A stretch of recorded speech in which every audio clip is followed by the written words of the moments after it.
A big 2 points against the Devils has kept the Sheffield Steelers right in the thick of the early stages of the title race, and they can claim top spot with a win here against the Fife Flyers. Aaron Fox is able to keep an unchanged lineup from last night's win in Cardiff.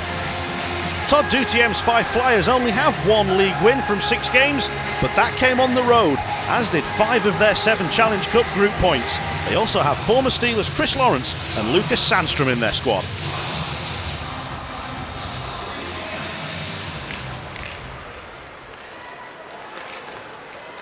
Petgrave's release pass was out of the reach of McNally.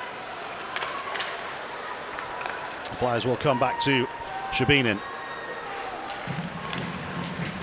He's going to carry it forward a little further, but now he's lost out. He'll have to try and rush back, although Raska has to turn back before moving forward. Petgrave continues to be part of what the Steelers do offensively. Raska. Petgrave faked the shot, put it in a position where McNally couldn't shoot instantly. McNally tries to play it in towards Raska. It arrived a little too quickly for him. McNally again, using Neverlinen as a screen. McNally still goes, he's carried an awful long way, and it's an easy tap in for Raska. McNally carried it around and around and around and drew all the attention. And in the end, it was a simple finish for Raska, because Owen had been completely defeated on the play by the skating of McNally. The opening goal is a Steelers goal. Redirect on the backhand for Adam Raska's 4th goal of the season. And the Steelers going all the way through. It's a lovely piece of play by Ciampini. Between the legs pass. Didn't quite set up the shooting chance he wanted it to. Allen. 5-on-4 power play for the Steelers. Pichet again, that one's wide of the target. Flyers are giving Pichet shooting room.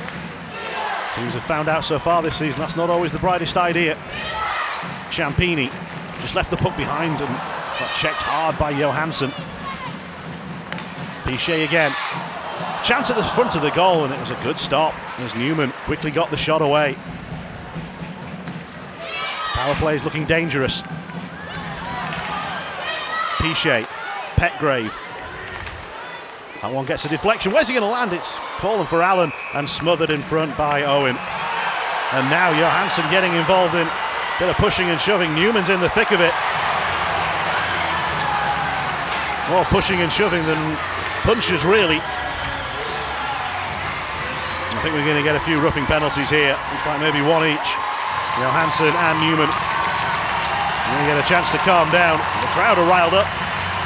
They're liking what they're seeing from the Steelers so far in this first period.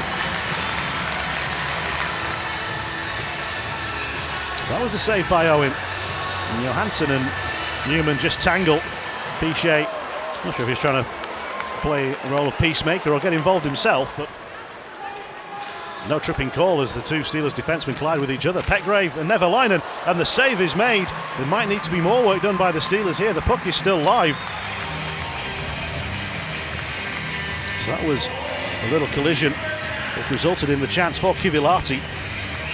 Lackanen fed it across. Greenfield, full stretch. He needed to be. Greenfield makes the save. There's a follow-up chance here, and Claus has hit the post. The Steelers catch a huge break. And now Christo at the other end tries the backhand shot and scores! It could have been so different. It could have been an equaliser. Instead, it's the Steelers doubling their lead, and a first goal in orange for Danny Christo.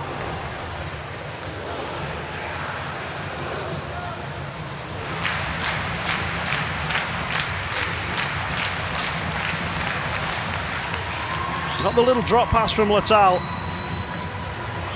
And I'm not sure anyone was really expecting him to flick that with the backhand.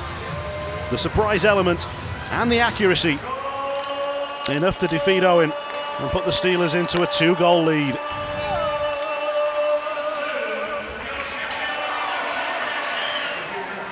Newman Steelers trying to work the pass out in front. It's all a little bit crowded. No way for Ciampini to get onto it. No, he's lost sight of the puck. Did a complete 360 before he located it. Now here's Chris Lawrence. Good poke check from Nevalainen. Shot from the outside, which Greenfield saves, but maybe didn't keep as close to him as he would have liked. Steelers take the aerial route forward. I'll give them time to get a defensive change in.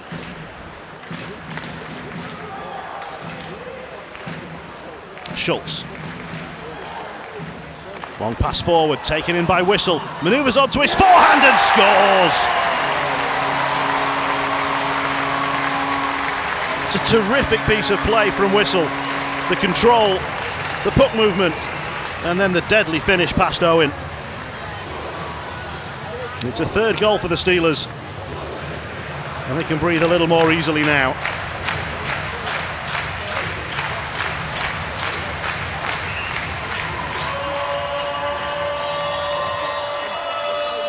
.47:15, the time of the goal.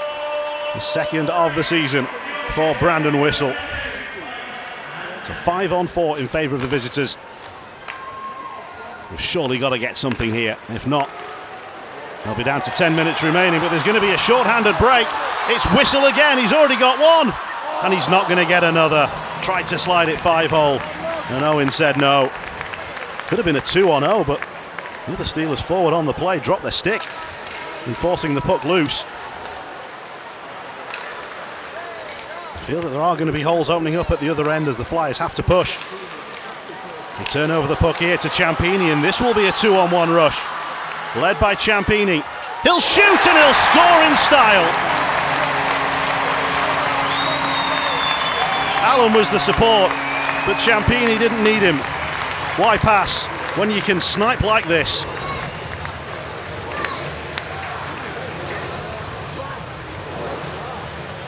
Bar and down.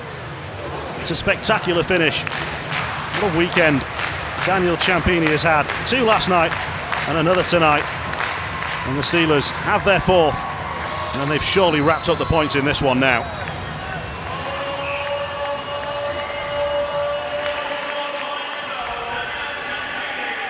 The Steelers might look for another one here. They've already scored one short-handed and had another chance through Whistle, and that's the third really good look on goal during this Flyers power play. Whatever Todd Dutiem had planned for this 5-on-4, it wasn't this. That one goes wide from Kivilahti. He's slow to get back up. In fact, he's going to head to the bench, and that's not a good sign for the Flyers. Kivilahti is hunched over. He's slow to make his way off the ice. Flyers power play continues. Still got 10 seconds to go. Phillips across to the far side. No way through to force it to the top of the crease. They'll come back out. Now they'll get it into Lawrence, and he shoots it straight into the middle of Greenfield. And the pushing and shoving with Lawrence and Petgrave. Lawrence the aggressor on this case. I don't think that's going to lead to anything further. And there's the worrying sign for Janne Kivilahti, who still appears to be in considerable pain.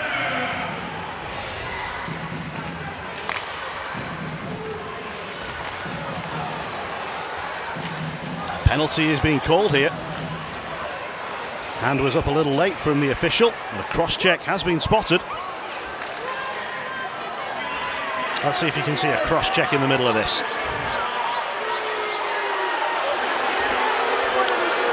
The crowd have made up their mind, and I'm sure you've made up yours as well.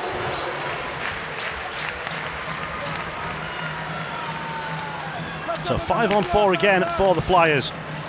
And that one is saved by Greenfield, and somehow it's gone underneath him, through the crease and out the other side. Incredible that the Flyers have not been able to score on that. They couldn't have come any closer.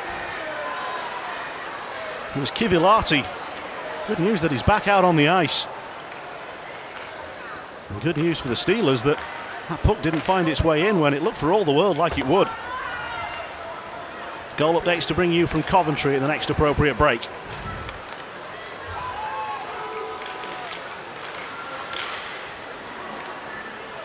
Phillips back up the wall and losing out, and the Steelers are going to get another short-handed opportunity here. And Owen makes the save, and the follow-up is jammed in. Ciampini couldn't score this time, but Allen could. Steelers with short-handed goals on back-to-back penalty kills. Owen thought he'd saved the first one. Well, he had, but he hadn't got the puck covered. He was waiting for a whistle that never came. And Allen never gave up on the play.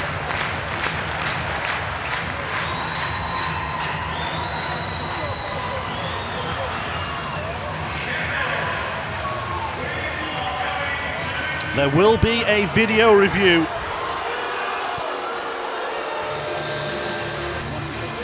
Is that puck trapped? Should the whistle have gone?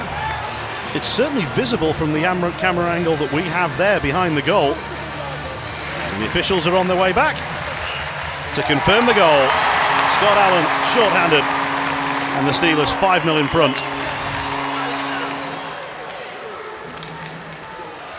Petgrave spins and fires the puck out.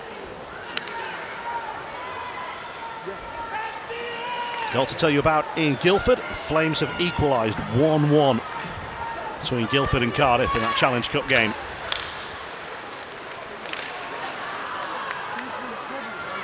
Here's Raska. Not seen much of him in this third period because it's not part of the penalty killing unit, and the Steelers have done a lot of that. Raska driving towards goal. The puck comes loose. Can the Steelers force it in? They can. It's McNally, and now it's 6-0. The Flyers have no answer in this third period.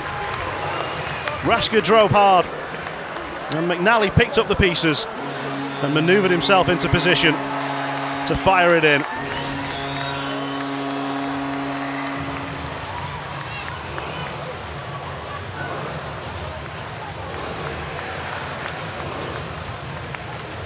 Owen kicked it away. He needed his defensemen or his forwards to get to it first. When McNally did, he had the coolness that he needed to find that open pocket of space. Claus, pass is intercepted, and the Steelers still rush forward looking for more. It's Whistle, played across, in front, oh, and the tip is saved. Owen has never given up in this game, but he's been beaten 6 times by 6 different Steelers scorers. Add to that a shutout for Matt Greenfield. It's about as perfect a night as the Steelers could have hoped for, and it caps off a 4-point weekend. The Sheffield Steelers are top of the table. Brandon McNally got all of this started with a wonderful assist on the Steelers' first goal, and he rounded it off by scoring the Steelers 6. A goal and an assist, and a first Steelers Eddie upcoming. And McNally will make his way around. Not at great speed, it has to be said. But the Steelers have worked hard this weekend. We'll forgive the Eddie taking place at 50% speed.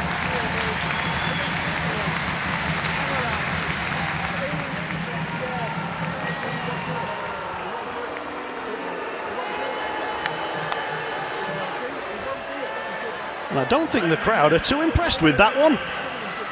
I think they think that was a little tame. But that is pretty much all they've got to be disappointed about tonight. They've seen a great performance from their team. They've seen 6 goals. They've seen a shutout for Matt Greenfield. And Brandon, that was a good weekend, wasn't it? Yeah, I mean, 4 points is good, so we'll take them and climb up the standings, yeah. And the standings look pretty good to us right now. We'll get onto that in a second. Let's take you back 24 hours to go back into Cardiff. Having beaten us here, it was important that we laid a marker on them, wasn't it? Yeah, I mean, it's good to win at a place where it's going to come down to the wire at the end. You have confidence and you can win there. And I thought we played a really full 60-minute game. Yeah. What was it like for you going back there? You've got fond memories having won a championship with them. Yeah, it was good. I mean, they're a good group of guys, and but when the game starts, it's game time. So yeah. And then to come back here, we've seen it happen so many times where you have a great Saturday. It's putting that consistency together, isn't it? But tonight, from upstairs, it never looked in doubt. What was the feeling like down here on the bench? Yeah, I mean, it was 6-0, but I think we gave them a lot of chances, and it could have been easily a closer game. But It's just we were on an emotional high yesterday, and then it's always tough to come back for a 4 o'clock game. So I thought we handled it pretty well. We are still in the early part of October, but being at the top of the standings is important, isn't it? Because we have the points. Yeah, exactly. I mean, last year we were looking at Sheffield and Belfast up there, and we were like, what's going on? It's because they're winning these early games. Every game's important. So the win yesterday wouldn't have mattered if we lost today. So, a man of the match, an Eddie.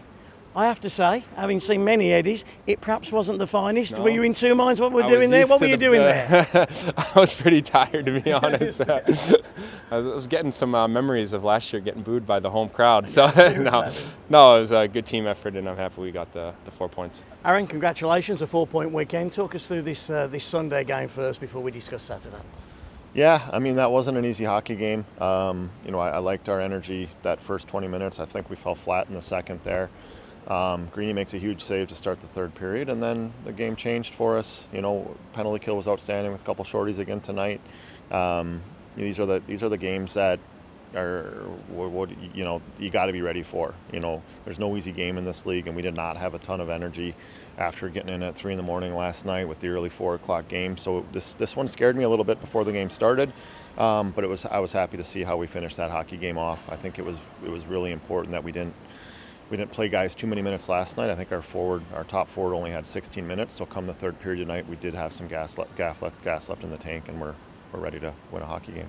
Talk to us about last night then, because what a performance that was. And it was an important game to lay a marker down, wasn't it? Yeah, absolutely. I think that was that was a 5-0 hockey team. Had 100% of the points.